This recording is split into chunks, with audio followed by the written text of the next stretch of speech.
Fala, galera do PVS, cá estou eu aqui de novo, sou tutora de Geografia do Polo de Guapemirim e meu nome é Lara e vamos falar hoje sobre um assunto muito importante dentro, desse ano todo que a gente está vivendo e dentro da Geografia também, tá bom?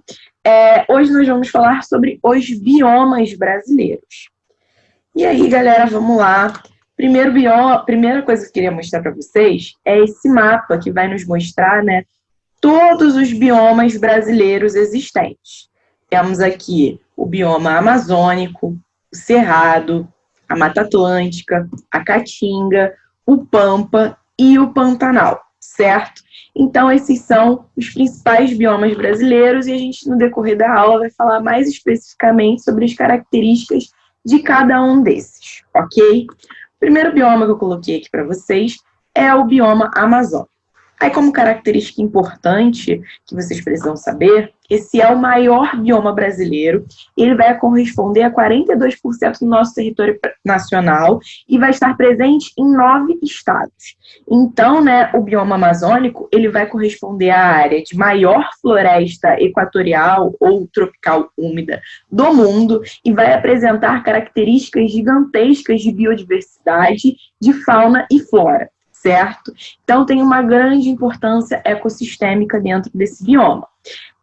Além de ser a maior floresta equatorial do mundo, vai também abranger a maior bacia hidrográfica e também, dentro do seu território, vai abrigar o maior reservatório de água doce do mundo, que é o aquífero Alter do Chão, certo?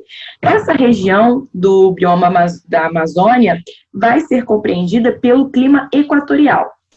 O clima equatorial, ele vai revelar para a gente duas características muito marcantes, que são, assim, que a gente deve sempre lembrar, que ele vai ser quente e úmido durante o ano inteiro. Se você for analisar o climograma do clima equatorial, você vai perceber que não há muita diferenciação na temperatura. E os índices pluviométricos, eles se mantêm muito altos. Isso porque ele está numa área de baixa latitude, onde há muita incidência de raios solares.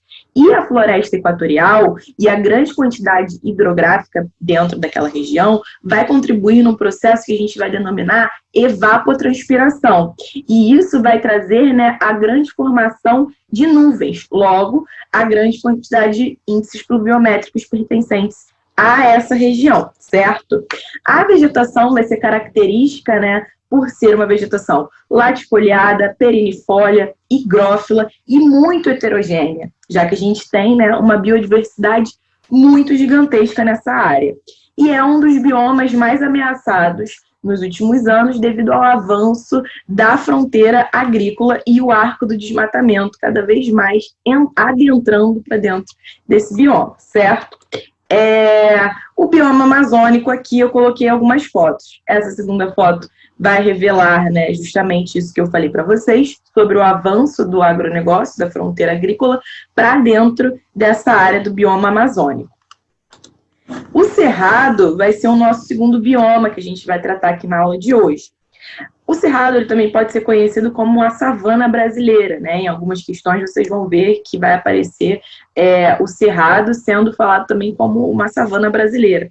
Ela vai ser composta por uma vegetação arbustiva, herbácea e arbórea. E também a gente pode colocar como característica a existência de uma vegetação higrófila, que ela vai, higrófila não, tropófila, que ela vai estar adaptada a duas estações específicas, que é um verão bem úmido e um inverno mais seco. E aí, durante esse inverno, por ele ser mais seco e característico do clima tropical típico, que é o clima que vai abranger essa área do cerrado, que vai estar correspondente principalmente ao centro-oeste brasileiro, mas a gente parar para analisar, o cerrado, ele está pertencendo, mesmo que minimamente, a todas as regiões brasileiras. E aí, esse clima tropical típico, ele vai ter como característica um verão mais úmido e um inverno mais seco. Durante esse inverno mais seco, a gente ainda vai ter uma grande amplitude térmica diária, devido ao fator climático continentalidade, que vai trazer essa característica de haver essa grande amplitude térmica durante o dia, que é a variação de temperatura. Então, durante o dia, vai fazer um calor que vai proporcionar justamente as queimadas naturais acontecendo nesse bioma do Cerrado. Então, as árvores no Cerrado, elas já têm, né, os troncos retorcidos como uma maneira de adaptação aos incêndios, e também, né, as cascas mais grossas. Algumas sementes, inclusive, elas dependem das queimadas para sair, né, a casca, porque elas são tão grossas que às vezes só o fogo consegue retirar aquelas cascas. Então, as queimadas no Cerrado, elas ocorrem de maneira natural, porém elas vêm sendo agravadas, né, devido à ação antrópica dentro da área do Cerrado, principalmente relacionadas às atividades de agricultura e pecuária. E aí a gente vai ter um desmatamento gigantesco desse bioma para a inserção de atividades agropecuárias, certo? E aí a gente vai ter conhecimento sabendo que o Cerrado é uma área de hotspot brasileiro, que é uma área que está extremamente ameaçada de extinção, mas, por outro lado, é extremamente rica e biodiversa, certo? Então, vamos passar aqui para o próximo. Aqui algumas imagens do Cerrado. Essas fotos são da Chapada dos Veadeiros, que a gente vai ter também o formato do relevo bastante marcado por chapadas, e, inclusive, essas fotos, né, foi eu que tirei, e aí mostra, né, um pouco da exuberância do que é esse bioma do Cerrado. E aí a próxima aqui que eu coloquei para vocês é uma indicação do Sertão Velho Cerrado, porque aqui acaba que o tempo fica escasso e a gente tem que falar sobre os biomas muito rapidamente, mas obviamente vocês podem fazer essa complementação através do audiovisual, né, que é extremamente rico, e esse documentário tem algumas plataformas e você pode assistir, que ele é sensacional, que vai te dar uma visão muito mais ampla do que é o Cerrado brasileiro, certo? E aí a gente tem o próximo bioma, que é o bioma da Mata Atlântica, que está aqui abrangendo a nossa área, né, do sudeste brasileiro, da parte do litoral, claro. Tem estudos que revelam que a Mata Atlântica ela vai desde o Rio Grande do Norte até o Rio Grande do Sul, então ela é um bioma característico da parte litorânea, né, da costa brasileira. Hoje, a gente vai perceber que a Mata Atlântica é uma das mais ameaçadas de extinção, restando apenas 7% da sua área original, né, que é menos de 10%, devido, né, até mesmo aos fatores relacionados à colonização, à entrada dos colonizadores pelos portos, né, que ficavam localizados no litoral, e também as primeiras iniciações de atividades agrícolas no Brasil relacionadas à extração do pau-brasil, da cana-de-açúcar, depois do café. A área mais urbanizada do Brasil também é a Mata Atlântica, então a gente vai ter grandes impactos, né, dentro desse bioma relacionados à ação humana, que levou, né, à existência de apenas 7% desse bioma. E aí, relacionando com a aula passada, boa parte do que resta desse bioma está em áreas protegidas, em unidades de conservação, de uso permanente, de áreas protegidas permanentemente, ou então de uso sustentável, certo? Aí é considerado também um hotspot brasileiro, a Mata Atlântica. O Cerrado e a Mata Atlântica são dois hotspots, justamente por ter, né, uma vasta quantidade de espécies relacionadas à fauna e à flora, certo? Aqui algumas imagens da Mata Atlântica. A primeira foto é na Cachoeira do Mendanha, que é também uma unidade de conservação. A segunda é na APA, Jaceruba, em Nova Iguaçu. A primeira é no Mendanha, mas na vertente de Campo Grande. E essa aqui é uma imagem que vai revelar, né, o modelado do relevo da Mata Atlântica, que o Aziz Absaber vai chamar de mares de morros, né? Que é essa grande quantidade de serras. E aí vai constituir, né, esse modelado do relevo mais ondulado, que é o relevo mamimolar. E aí, um exemplo disso, a gente pode dizer que é a Serra do Mar, o Vale da Mantiqueira, enfim, vão revelar, né, esses formatos do relevo mais arredondado.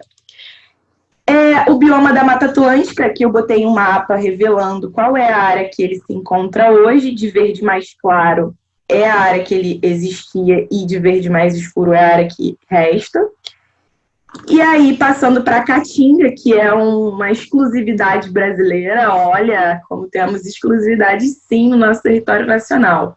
Então, só existe Caatinga no Brasil, vai ter a vegetação característica como sendo xerófila. O que é uma vegetação xerófila? É aquela que vai estar adaptada a períodos mais secos, que a gente sabe que a caatinga ela vai estar dentro de uma área, de uma região de clima semiárido, ó, semitropical, ó, semiárido, e esse clima semiárido, ele é super seco, porque vai estar numa área de depressão, tanto é que a gente vai chamar essa área da caatinga também de depressão sertaneja, porque o relevo que vai estar ao seu redor, ele é mais alto. Isso faz com que, né, as massas de ar, muitas vezes, tenham dificuldade para penetrar sobre a caatinga.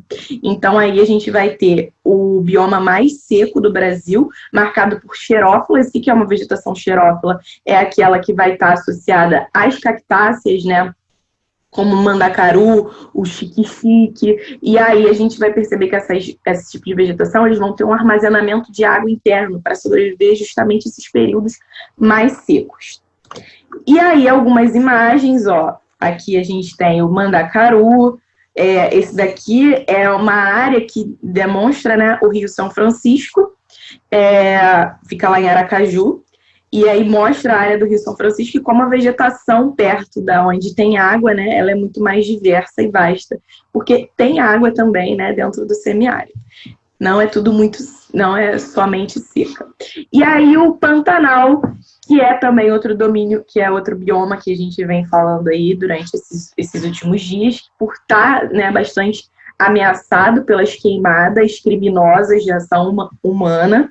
E aí a gente percebe que o Pantanal ele vai ser o menor bioma brasileiro. Ele vai se localizar no sudoeste do Mato Grosso e oeste do Mato Grosso do Sul. Então, quer dizer, vai abranger a menor área, né, destinadas aos biomas brasileiros, mas mesmo assim ele é enorme, porque ele é do mesmo tamanho, né, a área do Pantanal configura a mesma área do país português, né, Portugal, vai ter o mesmo metro quadrado que o Pantanal. Então é gigantesco, mesmo que seja o menor bioma brasileiro. Aí é uma planície inundada, que vai ser uma planície drenada pelo rio Paraguai. A região vai ter o clima tropical típico também, que é aquele mesmo lá do Cerrado, como a gente tinha falado, com 2 estações bem marcadas durante o ano, um inverno mais seco e um verão mais úmido. Durante o verão a gente percebe que a área fica bem alagada, e durante o inverno, né, quando é mais seco, aproveita-se, né, dessa parte hídrica que ficou alagada durante o verão e formam-se muitos lagos pela área pantaneira. E aí também conhecida pelo Aziz Absaber como uma área de transição, porque vai ter característica de outros biomas, como, por exemplo, do Cerrado e da Amazônia, certo? Aqui um pouco, né, das imagens do Pantanal, que é lindíssimo, perfeição, né? E aí o último bioma da aula, que é o Pampa, ou pode ser conhecido também como os campos sulinos ou as pradarias, certo?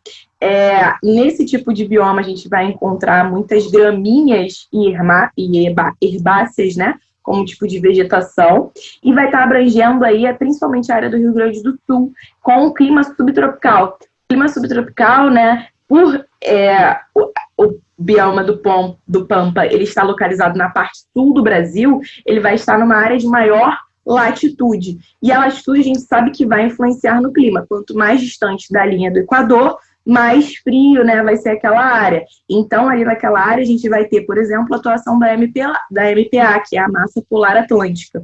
E aí, né, devido a essas características climáticas, vai abranger uma área de clima subtropical, que vai ter, né, as 3 estações do ano bem vividas, digamos assim, e os índices pluviométricos bem distribuídos ao longo do ano. Então, não vai ter um problema, né, de ter uma estação mais seca, já que a chuva ela é bem distribuída ao longo do ano. Sendo que no verão, quer dizer, no inverno, a temperatura ela cai bastante. Então, a gente vai dizer que no clima subtropical a gente vai ter a maior amplitude térmica entre todos os outros tipos climáticos durante o ano, certo? E aí, também, dentro do bioma do Pampa, a gente vai perceber que vai ter um elevado potencial hídrico, ok?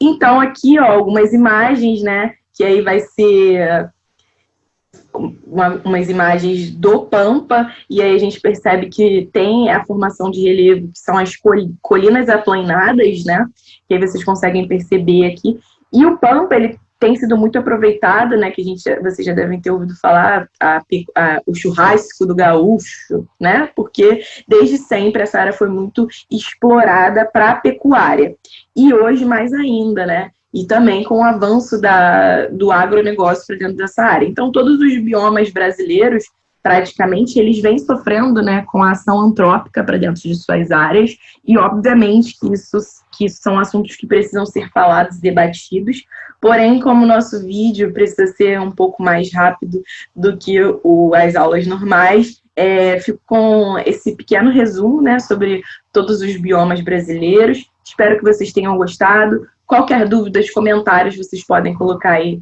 nos comentários, né, do nosso vídeo. Espero que vocês tenham aproveitado esse momento. Um beijão para vocês e até uma próxima.